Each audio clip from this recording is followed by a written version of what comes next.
Najprej preverijo, ali imaš sprejet pravilnik, ki vključuje vse postopke, ki jih izvajaš skladno z zakonom, ali imaš narejeno analizo tveganja.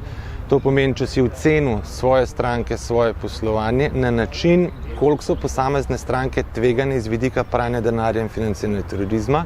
In te stranke moraš imeti potem vse porangirane v sistemu, potem navadno zberejo določeno število strank in pogledajo, ali je dokumentacija, ki ste jo pridobili, ustrezna.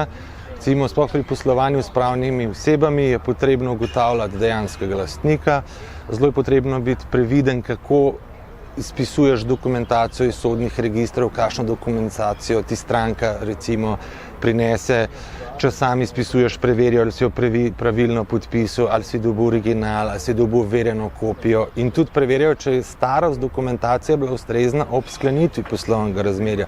Recimo do 3 mesece lahko stara dokumentacija.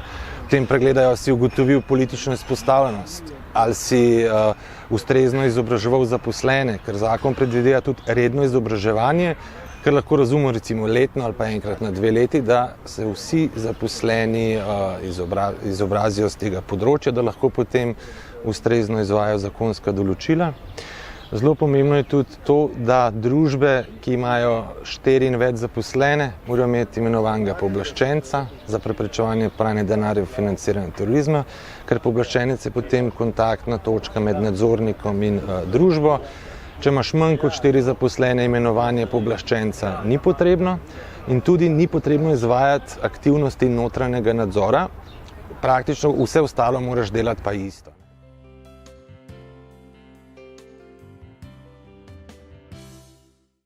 In sicer najvišja sankcija 120 tisoč evrov za neupoštevanje v izjemnih primerih, gre pa lahko sankcija tudi recimo za bančni sektor do 5 milijonov evrov, za nefinančni sektor milijon evrov ali pa 500 tisoč evrov, recimo za neka naklepna dejanja ali pa ponavljajoča se. Predpisuje pa tudi izgubo licenc, če recimo družba mora imeti licenco za poslovanje, če ne upoštevaš zakona, generalno lahko tudi to izgubiš.